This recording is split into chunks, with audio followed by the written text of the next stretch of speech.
Photography to me is my creative outlet.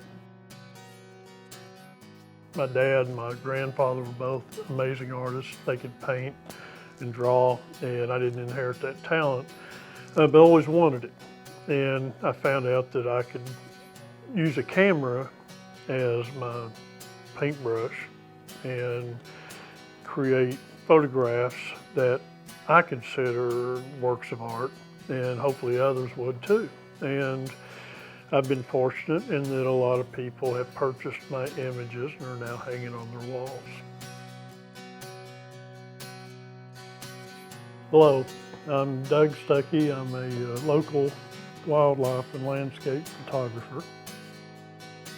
I've always been interested in art, and photography was something that I learned at a young age that I had an interest in. My dad let me borrow his 35mm camera, and that's how I really got started.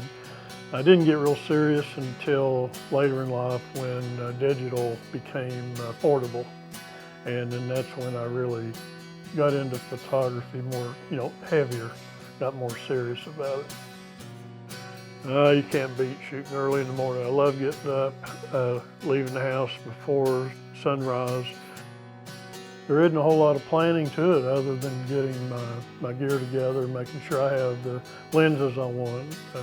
I need one for a long, 400mm lens for in Cage Cove if I have wildlife that's at a distance. In close-ups, birds and so on.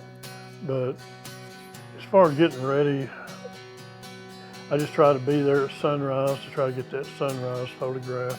And then I'll try different shots. I may take 100 frames of the same composition, just at different settings and using different techniques to get a unique look. I really enjoy shooting landscapes. Landscapes aren't moving. They give you many opportunities to take hundreds of frames to get the right settings, to get the right light. A lot of times I'll start shooting a landscape before the sun gets up, and then as the sun comes up, I'll take photos, and then in editing I can compare them and see which ones I like the best.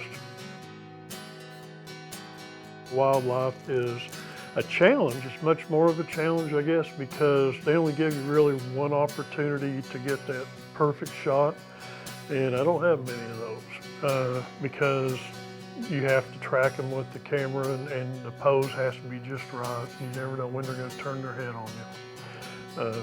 But that's the challenge, and it's a lot of fun. But the landscapes is, you have a subject that's not moving. It's static, and you can move around and change the look just by moving 50 feet left or right. You just have to be at the right place at the right time. But you have to put yourself there, so you have to go out often, be there when the sun's coming up to get those images. And this image here is one that I actually had gone to the Clinch River to take pictures of the great blue herons. But the river was fogged in, and this is down on the Clinch River below Norris Lake. And the walking trail there, I just decided to go for a walk because I couldn't take photographs. And I stopped and just looked back and realized that the way the sun was burning through the fog, and you had the trees forming a kind of a tunnel, I just thought it looked cool. So I snapped off several shots of it. Fortunately, I had my tripod with me so I could get it all set up. And this is one of my favorite images. And I didn't even go there to shoot landscapes. I was going to shoot wildlife. And this is one of my favorite photographs of landscapes I've taken. One thing I did was I bought a kayak because I like water, I like fishing, but the purpose of the kayak was really for photography. I got a fishing kayak that was real stable, and one of the images, my most popular images, was one I took out of the kayak, and it was of this tree. and it was a foggy morning on Norris Lake. And I took several images. I've got shots of it from a distance and shots close up. And it's just, that's an image you can't reproduce now. That tree is no longer there. You had to be there just at the right time. I just was fortunate that all the elements came together. If someone purchases one of my images, it's unique. It's like any photographer, honestly, who sells their work. It's going to be a unique photograph. It's not like something that's printed off, hundreds of thousands of them and they're sold worldwide. I print them myself on Canon professional paper, and it's museum quality. And I can control the color, and anytime I want to make any changes to the image, I can. But in other words, if I print it and it doesn't come out just right, I can tweak it, print it till I get it to where I want it to be. And you can't do that when you farm out your printing. So it costs a little more to do that. You go through a lot of ink, but when someone purchases one of my prints, they've got one that I personally printed, and then I sign it, and so it's unique. Thank you for watching this video. I appreciate you taking the time to do that. And if you have any questions, please don't hesitate to contact me. And while you're here, look around. You might find something you want hanging on your wall. Thank you.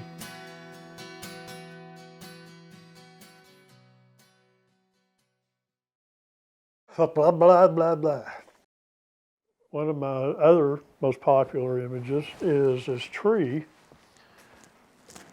And I couldn't have gotten this photograph if I didn't have the kayak.